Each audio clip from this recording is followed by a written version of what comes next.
Going to talk about Virtual Accelerator, which is our new interesting platform that we are launching with about a month. So take it from here.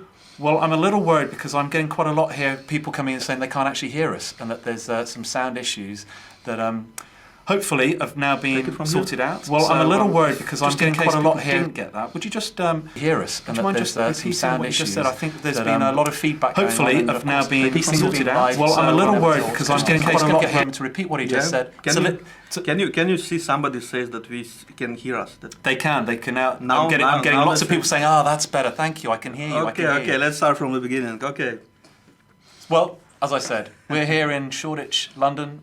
This is the pop-up office of EtherCamp here. I'm Steve Taylor, and I'm joined by Roman Mandalil, who's the founder of EtherCamp, who's here to discuss the virtual accelerator. So we've collated lots of questions, the frequently asked questions that have been coming in from Reddit, Facebook, Twitter, and well, we're going to plough through those. Of course, if we don't get to your question, please post it onto the YouTube, and we'll endeavour to get round to it. So now people are joining us. I'm just going to get Roman to give a quick background into EtherCamp and the tools that they offer. And over to you, Roman. Yeah, thank you, Steve. Thank you for organizing this event. It's really nice. Great to be here. So EtherCamp started with Ethereum, starting with building an infrastructure of Ethereum, helping to take Ethereum off the ground. We're providing Ethereum Java implementation, one of the peers that running Ethereum. And later we continue with Ethereum Studio, which is today a very famous tool for starting and developing smart contracts and decentralized applications. And we build more and more tools for the community. We provide consultancy for big companies. And today we are going to talk about our new idea, our social platform, new social platform, which is making a lot of waves now. And this is the Virtual Accelerator. Indeed it is. Well, listen, let's just crack on with some of these questions. And I think if I had to do this by kind of most popular question ever asked on Reddit, the first question would be it. And that is, why are you asking for $50 million? Okay, so yeah, very popular question. So we obviously don't have any target to ask for $15 million. What we're doing here actually is uncapped crowdfunding, and there is a reason for this. So what we have seen during last crowd sales is that caps make pressure for people, and the buyers just jumping in and finishing this sale like in minutes. And this is not what we're looking for. We're looking for a monotonic participants in the sale during all the 2 months. We don't want to create any hype. We don't want to press people. And this is why basically we want to do an uncapped sale. The second reason, we don't want to put any value. We don't want to decide what is our value. We want the community to decide it by actually participating or not participating in this token launch. So this is 2 reasons. But why yet this safety limit that we set eventually on 4 million Ether? We've been asked to for network safety reasons and to put some limit. So we decided to put very high seal so people cannot be pressed by it, but still to have all the safety to whatever can happen, we are not going to pass it by any hype. And I guess, yes, that makes a lot of sense when you consider what's been happening in the last couple of weeks in terms of people raising a lot of money very quickly. Now, there we go. Got more people coming into our room, so it's going to be a busy party in here. Now, Byron111 on Reddit, he has some governance issues. Who receives and holds the Ether from the sale? Yeah, so we need to explain it over and over again. It's important. The crowd funding is actually the funds for developing, to continue and develop this important platform that we're actually going to discuss later. So the funds going directly to the multisig wallet, and basically the multisig wallet is controlled by EtherCamp, and the funds are going to be used for continuing developing this platform, and we have all the security arrangements to make this money safe and to be targeted to the right direction. Good. That's what we always want to hear, security, right? Another question coming in that's very generalized, but what is your expectation for the token issuance? What do you expect to raise? I don't. So we are in very open dialogue with this community. We present something, we see the demand, we see people like the idea, we see people come with us and want to develop this idea more. So we don't know, and we are not coming with expectation. We have some plans for different outcomes, but we are not setting any expectation, and we want the community to show us they like this, they want this, how much they like it. Yeah. So I've just heard then, so basically you would like to not have put a cap on this at all to let the market dictate, but almost through security of the network you were worried, so you put a cap on it just to go, right, that's the limit. Just no affect the audience. Right. Yeah, gotcha, okay. Dennis Patterson on our forum, how do you plan to spend the collected ether? Okay, so yeah, so as I say, this is the funds that we are asking from the community, is to continue and develop the... Guys, we went offline here. The stream went offline.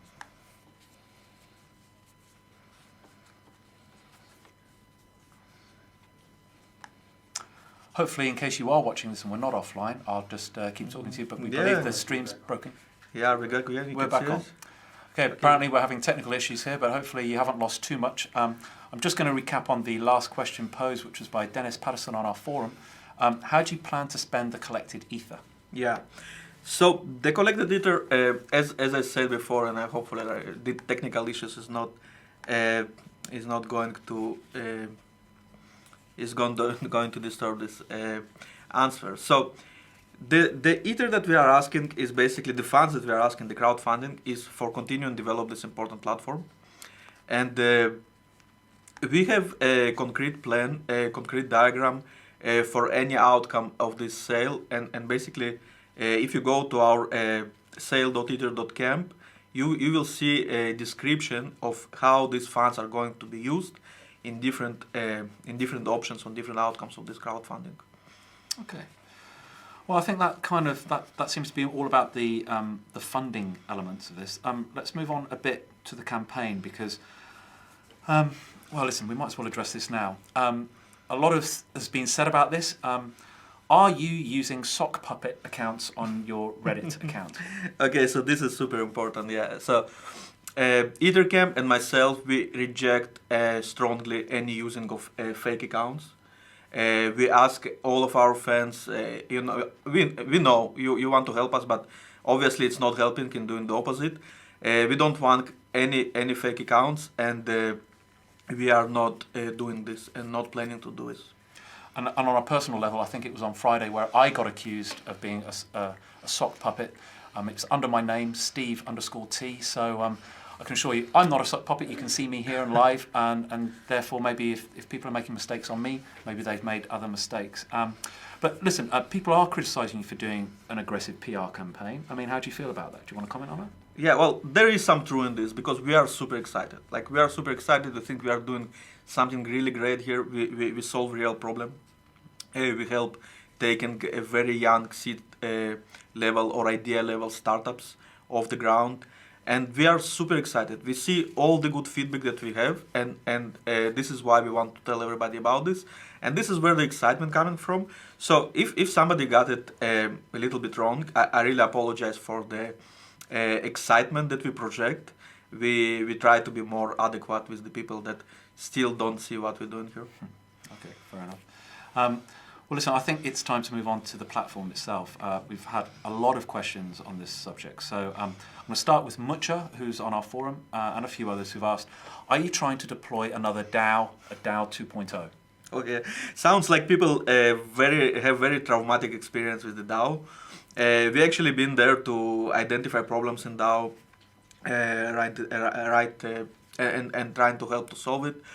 By our infrastructure. So we obviously are doing something completely different, and it sounds similar because you have startups, they somehow get funded, but it's really completely different because if you want to find obvious differences or like major differences, if you are talking about DAO was collecting funds and trying to redirect it to some other startups, like some sort of automatic fund, like finance fund. And we're doing something completely different. We're doing a platform when a startups and a bakers and a general audience can just jump in one place to have 1 month or, like we said, 5 weeks of competition. And through this competition to identify the great ideas. And then great ideas that going to be businesses, going to be real projects. And during this campaign, during this event, the startups and the bakers are going to be engaged in a smart contract if they want to, right? And this smart contract will actually what we call a DST. This is what going to make the bond between them, and this is very independent and a very independent smart contract deploy for the project and for the bakers. So there is no connection to some central smart contract as was in DAO. So I think this is very major difference that makes us completely different project. Mm-hmm. Okay, yeah, that's a good point. Hairy Ginger 3 asks, I must admit this is probably my favourite question just because the way you phrased it. Where's the code, Lebowski? And this was a question, by the way, that also Instant Dossier, I know, will be very keen to know, as he chased me around Reddit for a couple of days there asking where the code was. So where the code is, yeah. Where's the code? Yeah, okay, so we're obviously doing very long process of development. This is our second version of the platform, and we're developing it from the first event, which took place like almost a year ago. And since then, we're developing a platform. What people are looking for is actually the smart contracts code, not the platform, because not everything going to be open source right away. The smart contracts are going to be delivered. Yesterday, we just opened the smart contract for the Hacker Gold. It's been audited by 2 independent parties, and all the reports are online and available for the people. So they can see it right now, right? Yeah, they can see it right now. And basically, on the AMA, on the text AMA we got yesterday, we already published the links, and it's going to be published on all our websites. So this is the Hacker Gold smart contract. There is also more smart contracts that basically makes the hackathon possible, and we have 4 more weeks until the hackathon, and it's a reasonable time to finish massive testing that we're doing on this, a lot of polishing, and present it to the community to basically to have this open dialogue. So this is going to be delivered in the, I believe, 2-3 weeks after the sale. Okay. But before after the sale started, before the hackathon started, because you cannot do the hackathon without the smart contract, basically. Yeah. But you like peer review, right? You want to see people getting involved from the community, having a look at the code. I mean, this. Oh yeah, absolutely. And what's important to say here, on our Slack, people checking our us constantly, and if somebody wants to join the development, give them their opinion, open discussion. We want it very much. We just don't want people to get into the kitchen and see a tomato and say, hey, why you don't have a pizza yet? We are going to present this pizza just in time. I think we already presented much more than other crowd sales until this moment, and we are obligated by some timeline here, and this timeline we are going to keep. We're promising to keep this timeline. Great. So kind of back to the funds here. On Reddit, why don't the startups get any of the funds raised? Yeah, well, it sounds like it's the DAO trauma. Like, people are connecting us to the DAO structure, and we're doing something completely different. The startups are going to get very great platform, and the startups actually the one who understand this the most, because they are the most in connection with us, and all this 320 and more ideas that they submitted, and they are going to present to the audience through the competition. They actually understand what they get from the platform. The platform is great and it solves their problem. The funds are here to actually to help us and take this platform to the next stages. Right, next stages, because I mean, I personally, I've also come across a question that I'm going to ask now, because I'm in the seat that I can ask this. You've talked about Hacker Gold as being reputation for camps, and I was wondering if you could just comment a little more on that as well. Right. So Hacker Gold is not just liquidity, and this is why it exists. So we could do it just in Ether, but Hacker Gold is important because we want startups to get out of this competition and start the second phase of the crowdfunding when they come into the community and continue actually to ask for funds according to the reputation they acquired through the hackathon. And what they get through the hackathon, they get votes by the judges, which we call experience, judging by experience. And the second line is the judging by open market. So this is the Hacker Gold. which been exchanged for the DST tokens. Okay.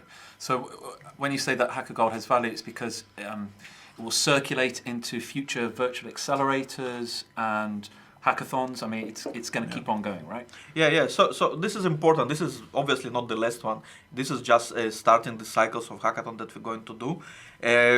Our very future goal is to make this all one continuous event maybe, but it does not make sense now.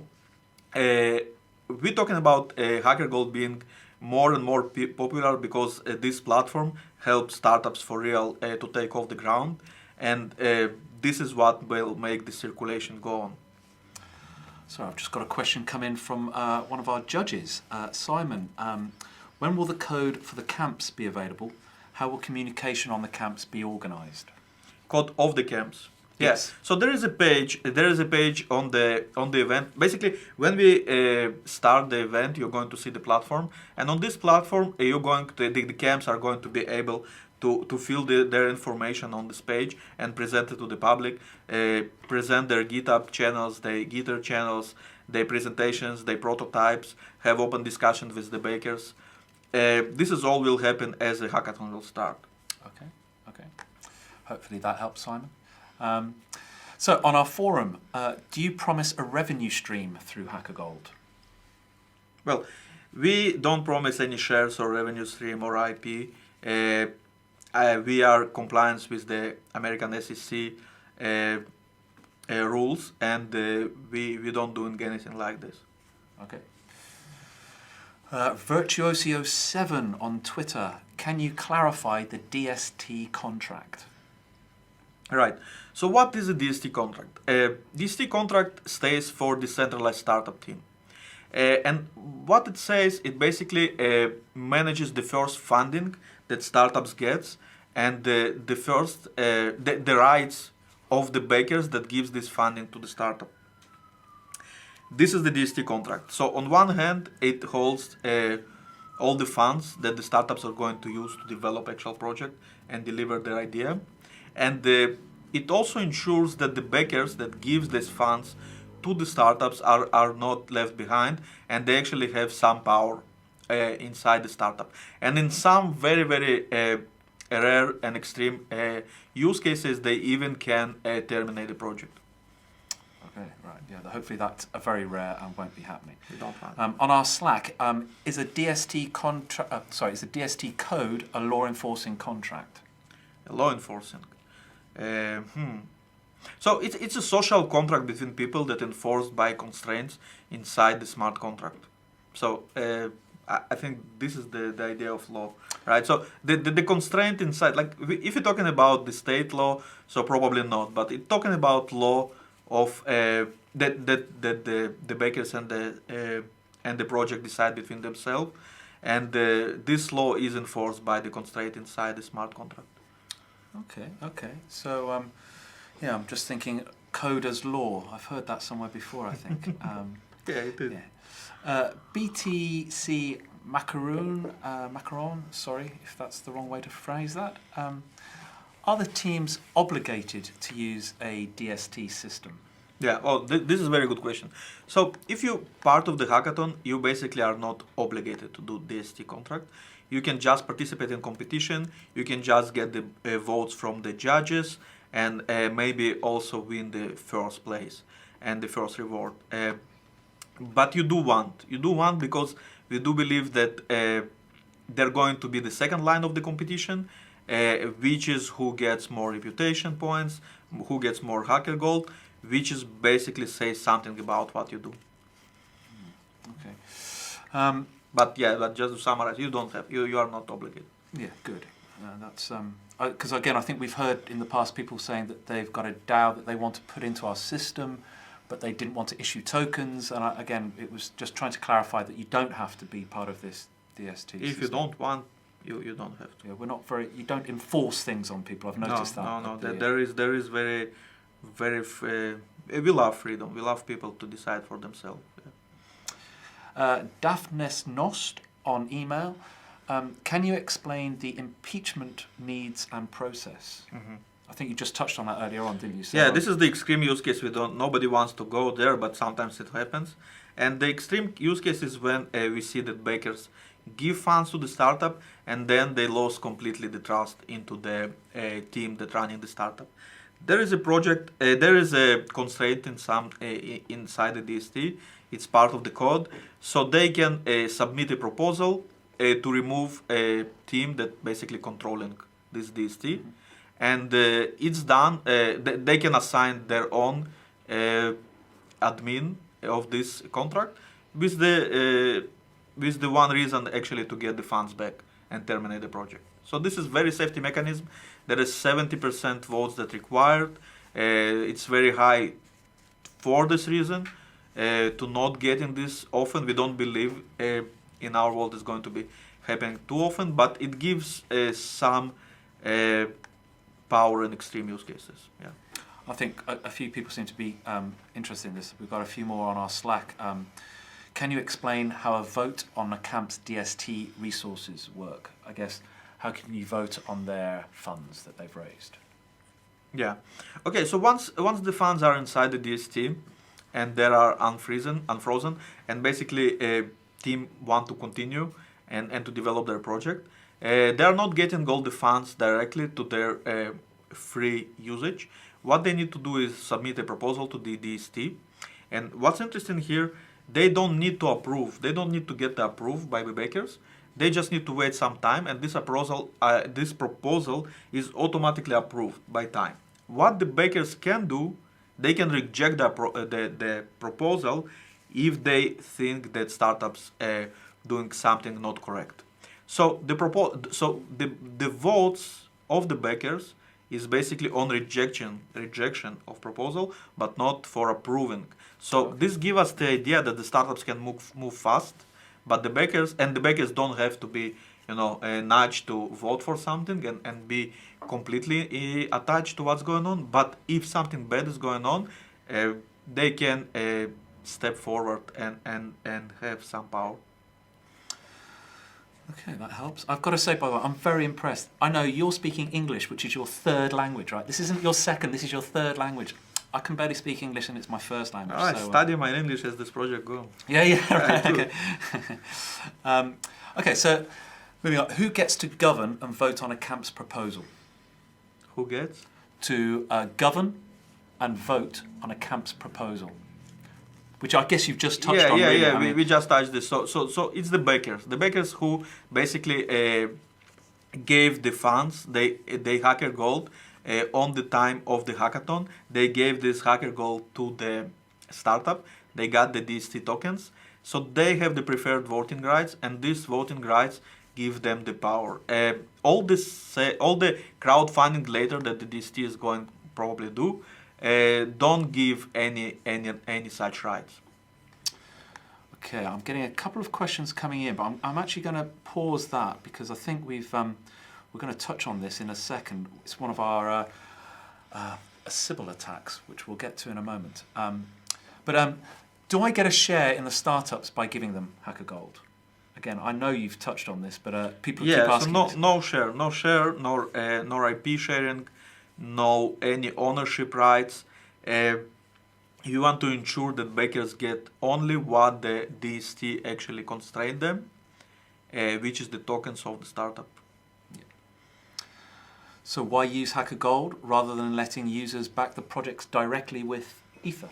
Yeah. So this is what we also already started the discussion, but hacker gold is also the reputation points. It's not just liquidity.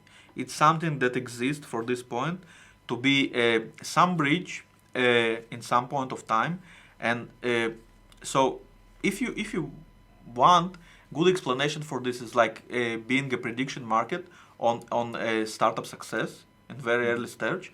So what you get is reputation points, which are going to be liquid for you after some months, which is described in the white paper. But for some time they are going to be frozen.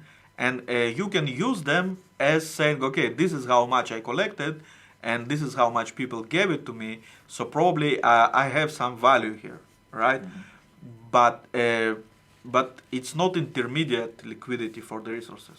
So this is why Hacker Gold is important. Okay, and I guess this then will lead on to exchanges. Burner Stock on email wants to know what exchanges are going to be listing. Exchanges. Yeah, so we have discussion with several popular exchanges. They want to know what we are doing. It's very unique. Nobody done something like this before. So we need to show them what standards we are using. And this discussion is ongoing. So we didn't have a confirmation yet. But the discussion is actually very positive. And as I see it, the Hacker Gold is going to be enlisted on several exchanges right after the launch of the token period will be over, which is the same as hackathon. The second hackathon will be over. Yeah. Sorry, I'm just going to have to break because I'm getting at least 3 questions asking where they can get the T-shirt from. Sorry, guys, you missed that. That was DevCon 2, and I was I begged, borrowed, and stole it. I must admit. Hey, this T-shirt is also nice. Yeah. We can get you EtherCamp ones maybe. We gave a lot of these T-shirts. On I was going to say DevCon 2. You'd have seen a lot of those, a few of these, and actually, what a great day for this. I understand we've just had another successful hard fork. So fingers crossed. Anyway, back to your questions here, which are coming in quite rapidly here. So sorry if I stutter around here. It's trying to keep up with the various places that I need to go to find the questions. So we've been asked by quite a few people. What is the business model of the virtual accelerator? Yeah, this is very important. So we have several ideas. There is no problem to find different business models. And by the way, our community are very good to offer us different business models and basically ask us do it this way or that way, take % from this startup, or take a fee from the baker, so do something. But we are not on the rush. It's not a right way, probably, if we study something from doing startups over the last 20 years, the monetization is not that important. What is we concentrating on is basically user experience. We do want to provide a great platform. We want to see that we actually deliver on our mission, or at least starting to deliver on our mission, and it actually works. Right? We see those two forces going into the platform. We see startups joining the platform because they have interest. They want to take the startups, their ideas off the ground. And we see bakers going into because they looking for better way to estimate success, future success, and they looking for great project. We're already seeing this happening.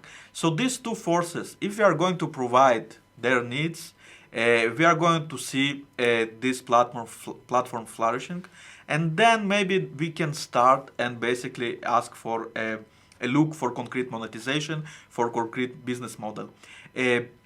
As I say, we are not in rush. It also depends on the crowdfunding. We have it on our diagram, also on the sale website. You can check it there. It's sale.ether.camp. You can check it there, and it also depends how fast or how quickly we should try to monetize this. But the focus is going to be on the user experience. I believe at least next 2-3 hackathons. It will increase usage. It will increase traffic. It will make us more confident and focused on what we're doing. I think we have seen more than one great startup starting like this, right? Like Facebook and Google, and just two great platforms that started without any idea of monetization, and by some time they found and they are doing very good. Yeah, they're not doing too badly, are they? Yeah, No. Drone tax, not something we're looking to bring about. It's the name of one of our users who's just asked a question, but I think we've already answered that, drone tax. The answer is no, not specifically. What was the question? He wants to, do backers get to eat a piece of the pie? So obviously it's voting rights, really. That's what you'll be looking to use rather than the classic model. Okay. And I guess that's part of the Ethereum platform, allows for this new modeling to happen with structures. And again, personally, I'm very excited by the kind of token world that Ethereum kind of puts out there. But enough of me. You don't care about me. We're actually here to ask him the questions, so I'll keep on asking some questions. Let's look at a Actually, yeah, this has been asked by a few people as well. Do you have experience in developing smart contract systems? I guess this is a very important point, considering what we're dealing with. We have to prove some experience. I think we really are here in Ethereum from maybe not from day one, but maybe from day 3, metaphorically speaking. We joined very early because we do understand the revolution that Ethereum is leading. And we've been developing smart contracts development tools for last 2 years. And I think we have a lot of experience. We are about to open to the community our debugger for smart contracts. I think there is no in existence a very good debugger as we are going to deliver as part of our Ethereum studio. We're doing smart contracts. We have testing network that is developed completely by us. So I think we have not bad and very large experience of developing smart contracts already. Great. And just in case you can hear in the background there, we are in London, so I'm afraid you will get the odd siren coming through. Now, voting. People will ask, why do we need 2 systems for voting on projects? Right. So, 2 systems are important. We had invited, I think already 40. We didn't announce all of them, but 40 very skillful, very experienced professional that coming from different disciplines, from academy, from entrepreneurship, from VC, from different places. While all their goal is basically their motivation is to identify great startups, great projects. And this is one line of voting and identifying by their experience. This is why this line is important, right? So we call it basically voting by experience. We can study, we know what they're voting for, we know who is exactly voting, and it gives one line of estimation about the idea and about the project. The second line is the line of free market. And the line of free market by this nature, coming to one number, basically, or 2, 3 numbers, it's less verbal, it gives less information, but it gives to the large numbers, to the open market, to have some opinion about the startup. So this line is parallel. They meet in some place, the line of the experience and the line of the open market, but not always and not obvious. Mm-hmm. So this is why we design it that way. You've touched on this, so I'm just going to bring this in now. A couple of our Reddit users, New Retro and ETHC_4_ever, brings up the issue of potentially gaming the system, such as a Sybil attack by setting up fake social media accounts. I mean, is that something you've already considered? Yeah, so absolutely. We have, so first of all, we are going to give more votes to identify users, right? So it's also described very well in our rules in the white paper. So if you are unidentified users, you have 10 votes. If you have your Facebook account and it's popular, as usually it happens in real accounts, you have more 100. And if you give even a Twitter with more, you can get any more. So as much as more we are confident that you are a real user, you can get more votes.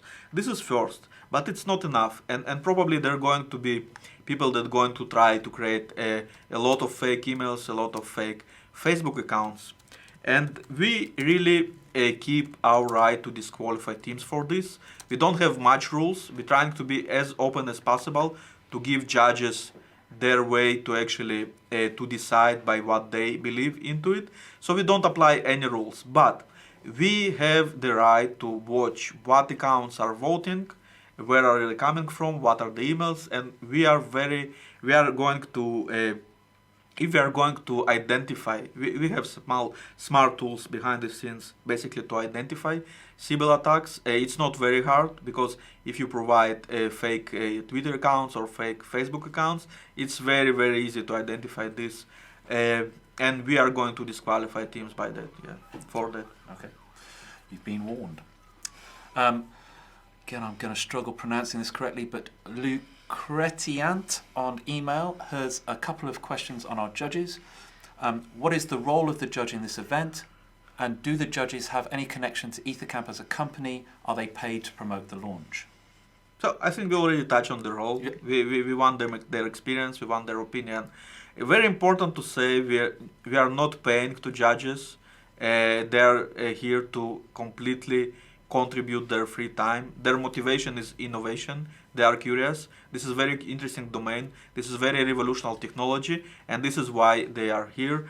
They are not employees of EtherCamp. They don't get shares in EtherCamp. They have no they don't get nothing from EtherCamp except the opportunity to be part of this event, to actually contribute their experience and be the first to see the innovation. One of our judges coming back, Simon, following on from two types of votes, judges versus the market. Can judges still invest via Hacker Gold? Or, I mean, maybe a better way to phrase that is, can they obtain Hacker Gold in any which way they like? I mean, can they participate as a judge? I think there is no rejection or restriction that we put in this way. I don't see any conflict of interest here. I think, I think it's completely open, and we don't have any restriction on that. I'm sure Simon's pleased to hear that. Glad to see quite a few more questions coming in. Thank you, Silly Tuna, a name I can at least pronounce. Wants to go back to this idea of, if a team is disqualified, is the Hacker Gold returned to the original owner and the revoked from the startup? Yeah. Well, this is interesting open question. I think we should discuss it as an open dialogue with our community, because we obviously have some questions that we need to nail down until the hackathon starts. This is important. Are we in the power to actually make some punishment on the startup, and if they're disqualified and we have the proof that they're disqualified for real, are we in power to basically to reject also the funding structure, or we have some safety mechanism for this? I don't have good question now. I think it's part of the dialogue that we need to completely finish during the next couple of weeks. Yeah, but this part is small, and hopefully we are not getting there. Yes, I was going to say, and again, it's enforcing that, right? I mean, how does one go about enforcing it? Goatboy the Fourth asks on Twitter, what is your policy regarding fake voting on camps taking part on the event? And yeah, again, back to, are you protected from a Sybil attack? So this is obviously going around, people are beginning to start thinking about this. Yeah. This is a good point, but I think it's not that easy to execute a Sybil attack that large that will go around all the community and all the correct and right votes and the judges that give their opinion. I think to execute something this large and make it also not noticeable, I think it's impossible, and we are going to watch it closely. One that keeps coming back here, what gives Hacker Gold value? Mm-hmm. Right, so this is go back to the old crypto economics, what gives to the tokens value. Mm-hmm. And I think as this platform becomes more and more popular, what's important to say here that what we see from all the tokens, the circulation and the volume, what makes the tokens to be a commodity. This is what increase tokens in value. We are not in control on this.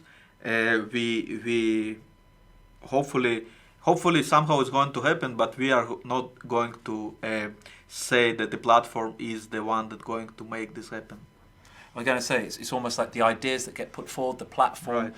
These things keep on going, right. Maybe. Right, it's like if you're talking about Bitcoin, what makes Bitcoin popular is when what give value to the Bitcoin. It's the platform, it's what the feature it allows, and then these features become popular and required, and this is what gives the value. The same with Ether, the features what Ether provide, and then it becomes more and more popular, this feature, the requirement for this feature, so Ether becomes a commodity. Also with the Hacker Gold is a token it provides some very unique features, very unique platform, usability on very unique platform, and hopefully it's going to be popular as we go. Thank you very much. I'm just catching up on some questions here, although we've not got many left. So obviously, if you've got any questions out there, please do post them certainly into our Slack channel or to YouTube. We'll probably get to them. Right. Right. Legal. I'm beginning to feel like legal. Oh, my heart starts skipping. Do you have any legal consultancy for the project at the moment? Well, absolutely yes. And this is very important. Cryptocurrency world starting to be very large, and all the regulatory and all the law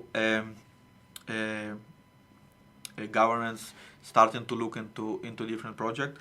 So we have a very good law firm watching us. It's a Prior Cashman. They're based in New York.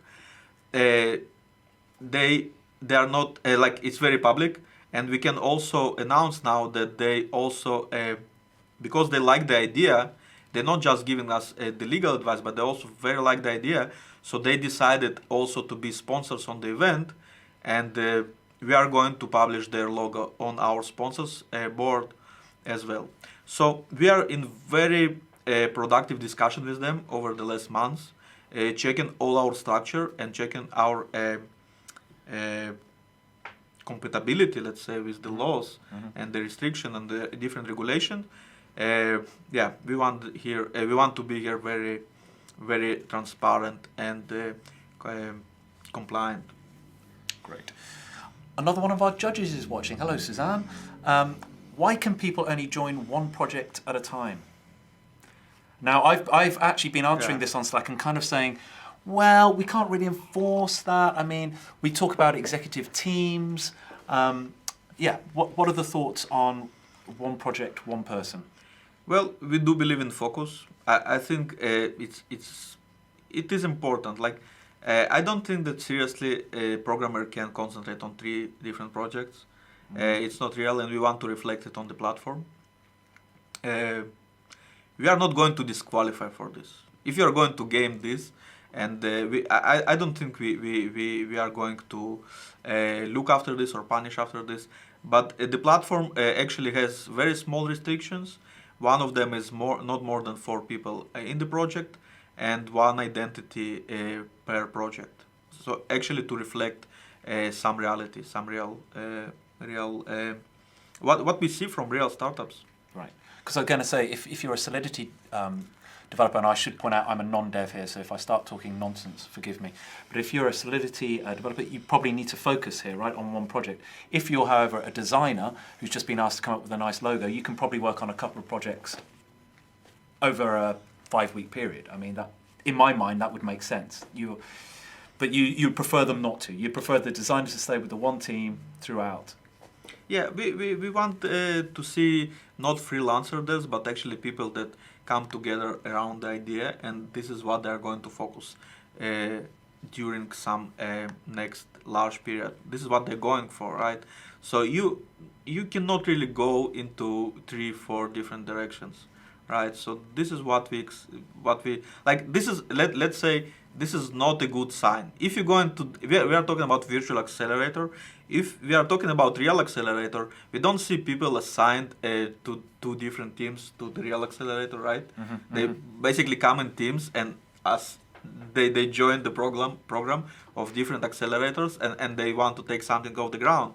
We don't see people joining more than 1 team there. And I think we should clarify again, Simon, one of our judges, has just come back. As a judge, I'd very much like to be able to join all groups so that I can see how the team is working. Will that not be possible? And of course, as a fan, or as you can join as many as you like. Yeah, it's still transparent. Absolutely. You can watch. Like, the team should provide transparency.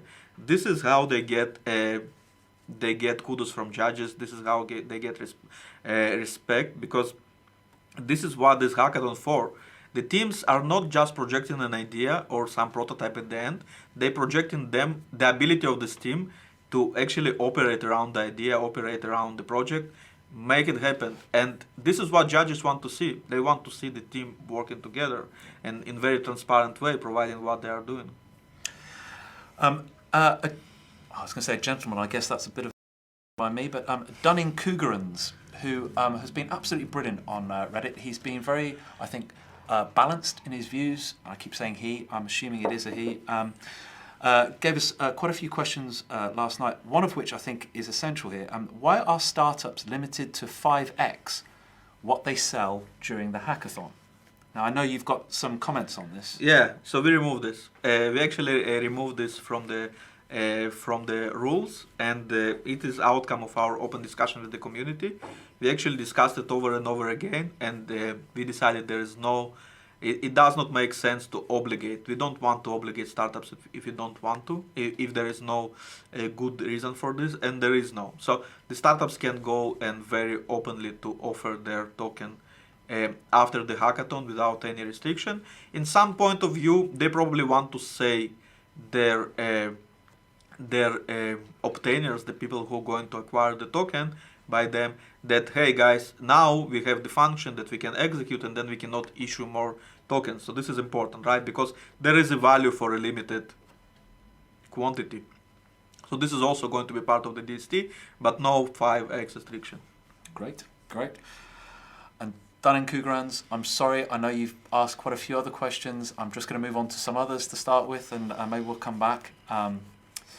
One of which is slightly away from this, and it's asking, and I guess people would like to know these sort of questions. How many, let me just see, where am I? Which feed did I get that off? How many people are full-time employees at EtherCamp? This is drone tax again. Do you have a fixed office? Yeah, good question. So we are 10 developers these days, which are full-time working on different projects of EtherCamp. Obviously, not all of them are working on the hack.ether.camp, on the virtual accelerator. Part of our team is disclosed on the website. You can go on the page when we on the sale page basically and see our team there. It's not all parts of our team because not everybody are working from countries when you want to disclose that you are working on the blockchain projects. So we keep some identities anonymous, and this is the only reasons. All the others are on the website. Mm-hmm. And if you have office, we are operating in a very decentralized way, but fortunately our technology are not our technology, but the technology of the internet and the development of this basically makes it possible, and obviously all the crypto economics makes it possible to manage a team that is completely distributed on the globe, and we operating like this already almost 3 years already. Yeah, so a distributed organization. You're a DO, not a DAO. Sorry, that's my very poor humor. What else have we got? Jason E is asking, are camps allowed to acquire their own sponsors or funding? Can you try to explain it better? I'll do my best for Jason here. Are camps allowed to have their own sponsors or funding? How can I rephrase it? I think I get it. Well, startups are doing something on HackerGold, on virtual accelerator platform. They are not doing everything. So obviously there is more between people inside the startup that are not presenting on the hackathon and not presenting on the platform. So if they have sponsors out of the platform, it's okay. If they have a real estate or if they have a Lamborghini, each of them out of the platform, we are okay. We are not obligating you to do to disclose everything that you are doing. This is not our goal. We are focusing on the first seed funding for you by the bakers that are going to be part of this platform. Okay. Yeah, we're getting very near the end of the questions. So I guess one again from Dunning-Krugerans was, could you elaborate on the voting rights? What that entitles you to? And again, for me, this is something quite new to me, and I was quite astounded to hear that Mark Zuckerberg apparently owns a very high percentage of voting rights in Facebook, but he doesn't own the actual shares in Facebook anymore. So this has become something quite new that I've had to start getting my head around. I voting think rights. he has some shares on Facebook. But You think he has a few? Oh, maybe. But he's got the voting rights, right? He's got the majority of voting rights, definitely. yeah, so this is very, very different voting rights. We are not talking about SEC confirmed or voting rights that shares gives you. We are talking about voting rights on the collected funds from the crypto community. This is what we're talking about. This is the only rights we are talking about. And these are the rights that provided by the DST contracts to the bakers, to the first adopters that jumping into these ideas and supporting these projects. Right, I think that makes complete sense. I think we are virtually there through all these questions. I mean, obviously, this is an ongoing conversation, and you wanted to come and do this now to kind of get this thing going again. It's although we have got great tools out there, sometimes these tools can be taken over by entities who don't have such an open, positive reflection of what you're trying to achieve. So it's always good to kind of come on and talk to people directly. What would you like to do in terms of getting people to continue this? So, you know, someone's watching this now and they're starting to think of questions that they haven't posed to us yet, but maybe in a couple of days, weeks' time, they're thinking, actually, hang on, I want to kind of ask this now and I want to get involved. What's the best way for them to go ahead and get involved? How do they get in touch with Roman to ask him a question? So I think all this project is a complete open discussion with the community. We have a forum, forum.ether.camp that's starting to be very active. We have very, very active community on the Slack. It has more than 2,000 members at this time. And we encourage everybody to step in. If you understand what we are doing here and you are interested to contribute by any way, by your opinion, it's very important to us. We are there to hear you. To join our Slack, it's very easy. It's just ether.camp in your browser, in your URL line, and you get auto invite from us. You get the auto invite form. The forum is open. We publishing our email. Reddit is also a platform where we doing conversation from time to time. I think we are very good to project to have this conversation and bring more and more people into this. Yeah. Since they, I shouldn't keep using the male prerogative here. 2012 Revisited has asked, are there any bonuses for early investors?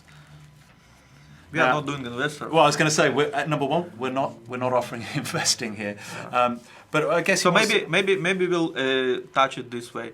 If the question is about acquiring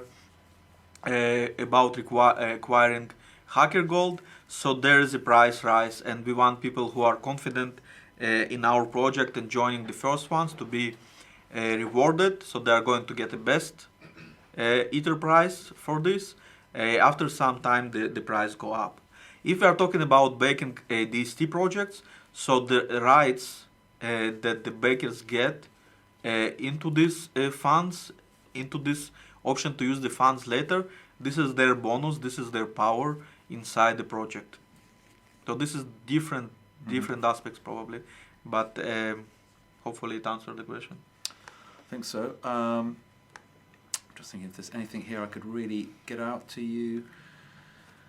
Do you know what? I'm going to throw a hardball one at you because he's been so good to us already on asking genuinely balanced questions. Dunning-Krugerans again.